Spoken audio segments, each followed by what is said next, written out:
امید ہے آپ سب خیریت سے ہوں گے۔ اگر آپ نے ابھی تک ہمارا چینل سبسکرائب نہیں کیا تو اسے ابھی سبسکرائب کر لیں اور بیل آئیکن کو دبانا بالکل بھی مت بھولیں۔ شکریہ۔ نمبر 9، بی مائی شن سائن۔ حزیران شہر کی ایک لڑکی ہے جو اپنی کریئر اور استانبول کے تیز رفتار طرز زندگی کے لیے وقف ہے۔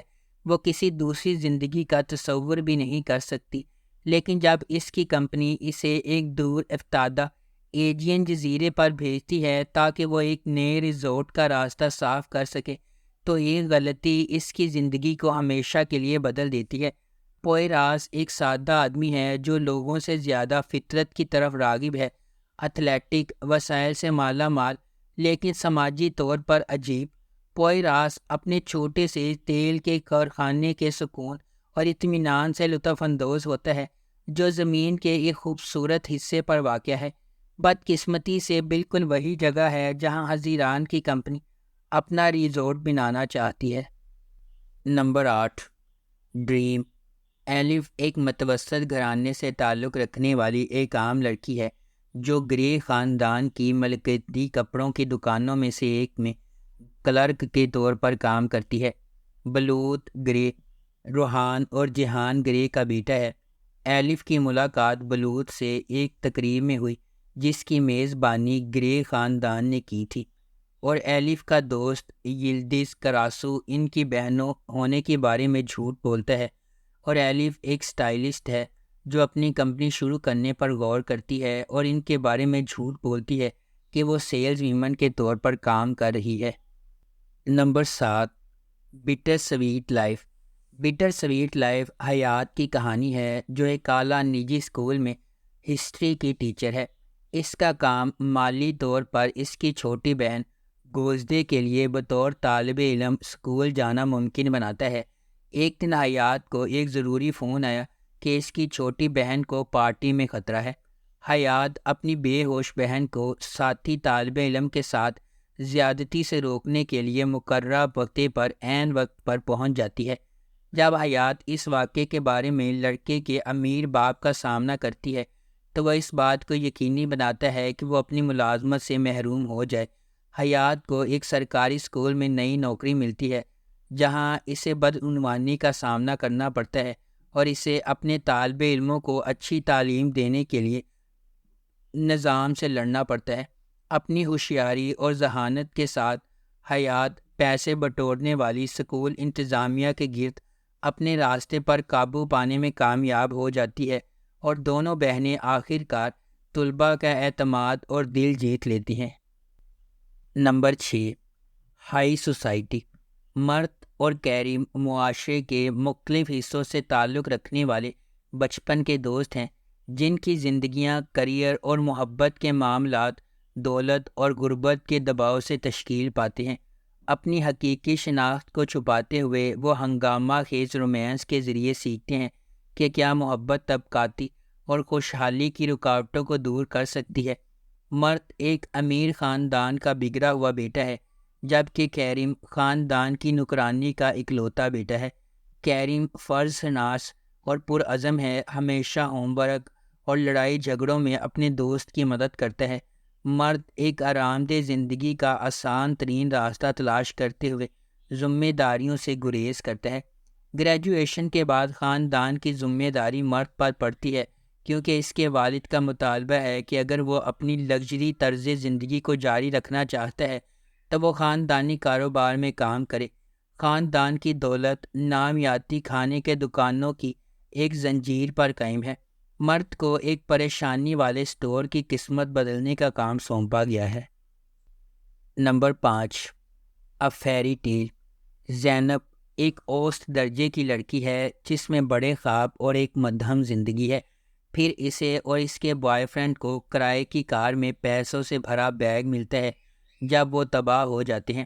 زینب کے پاس ایک انتخاب ہوتا ہے، وہ اپنے بوائے فرینڈ کی جان بچا سکتی ہے یا پیسے لے کر بھاگ سکتی ہے۔ وہ پیسے لیتی ہے۔ اس طرح زینب کی مہم جوئی شروع ہوتی ہے جو خود کو فیشنیبل سوشلیٹ میلس میں تبدیل کر کے اعلیٰ معاشرے میں شامل ہو جاتی ہے۔ اس کا مقصد ایک امیر شوہر کو تلاش کرنا ہے اس سے پہلے کہ اسے پتہ چل جائے یا پیسے ختم ہو جائیں۔ انتہائی امیر طبقے میں یا تو کوئی بھی تیزی سے ترقی کر سکتا ہے۔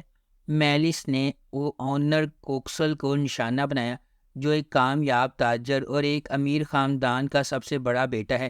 وہ کامیابی کے ساتھ کوکسل خاندان میں داخل ہو جاتی ہے، لیکن وہ جتنا گہرائی میں آتی جاتی ہے اسے اتنا ہی احساس ہوتا ہے کہ زندگی کے اوپری حصے کے اپنے ہی مصائب ہیں۔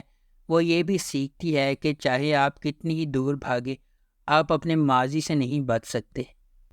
Number 4، she loves she doesn't. یہ سیریز ایک ایسے جوڑے کی کہانی بیان کرتی ہے جو بچپن کے پیارے تھے، برسوں بعد اکٹھے ہوئے تھے اور مختلف اتفاقات اور محبت کے کھیل کے ذریعے ایک دوسرے کے قریب آتے ہیں اور دوسرے کرداروں کی شمولیت سے پیچیدہ ہو جاتے ہیں۔ جب دنیر جوان تھی، وہ انتہائی خوبصورت اور امیر گھرانے کی بیٹی تھی۔ وہ اپنی خوبصورتی اور مقبولیت سے اسکول کی آنکھوں کا تارا تھی۔ یگد چشموں والا چھوٹا اور موٹا لڑکا تھا جس کا اسکول میں ہر کوئی مذاق اڑایا کرتا تھا۔ ان کے راستے مڈل اسکول میں گزرے۔ اگرچہ یگد کو ہر ایک نے بے دخل کر دیا ہے، دنیز اسے اپنے بازو کے نیچے لے لیتی ہے اور ان کے درمیان ایک ناقابل فراموش بندھن بنتا ہے۔ نمبر 3، کول مائی ایجنٹ۔ استنبول کی ایک ٹیلنٹ فرم میں ایجنٹ اپنے سٹار کلائنٹس کو خوش رکھنے اور ان کے کاروبار کو تیز رکھنے کے لیے لڑتے ہیں۔ ایجنٹ ان حالات میں ایک صورتحال کو دوسری صورتحال سے دو چار کریں گے جو ان کی ذاتی اور پیشہ ورانہ زندگیوں کو ملا دیتے ہیں۔ نمبر 2، اوویر۔ اوویر میں 3 بھائی شامل ہیں جن کے خاندان نے انہیں اپنی تعلیم حاصل کرنے کے لیے استنبول بھیجا، لیکن جنہوں نے ان کے جذبات کی پیروی نہیں کی۔ خیال کیا جاتا ہے کہ عمر انجینئرنگ کی تعلیم حاصل کر رہا ہے، لیکن اس کے بجائے وہ اپنے شام میں ایک میوزیشین کے طور پر بارز میں پرفارم کرتے ہوئے گزارتا ہے۔ درمیانی بیٹا مراد ایک مجبور جواری ہے جسے قانون کی تعلیم حاصل کرنی چاہیے، اور سب سے بڑا بیٹا فرید میڈیکل کا طالب علم ہے جو دن رات خواتین کا پیچھا کرتا ہے۔ فرید ایک لا علاج ویمنائزر نے پورے استنبول میں ٹوٹے ہوئے دلوں کی ایک پگڈنڈی چھوڑ دی ہے۔ جب اس کی 3 فتوحات اس پر میزیں پھیرنے کے لیے آئے ہیں۔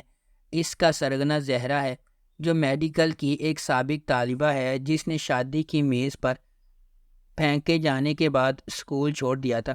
اب وہ اپنے دماغ اور کافی خوبصورتی کا استعمال کر رہی ہے تاکہ اپنے دوستوں کو فرید سے بدلہ لینے میں مدد کر سکے۔ Number 1، vendetta. وینڈیٹا دیلان اور باران کی چلتی پھرتی کہانی اور شادی کے بارے میں بتاتا ہے جس پر وہ اپنے ارد گرد کے لوگوں کی دشمنی کے باوجود خونی جھگڑے کو ختم کرنے پر مجبور ہوتے ہیں، ایک ایسے جذبے کو بھڑکاتے ہیں جو یا تو محبت میں پھوٹ پڑے گا یا تباہی لائے گا۔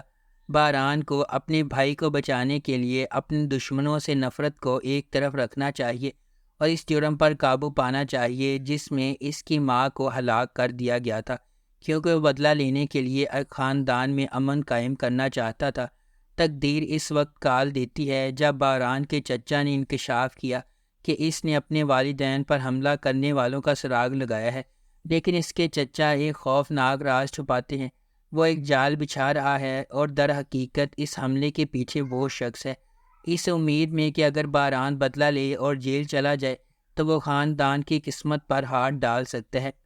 اگر آپ کو ہماری یہ ویڈیو پسند آئی ہے تو اسے لائک کریں، شیئر کریں اور ہمارے چینل کو سبسکرائب کرنا بالکل بھی مت بھولیں۔ آپ کا بہت بہت شکریہ۔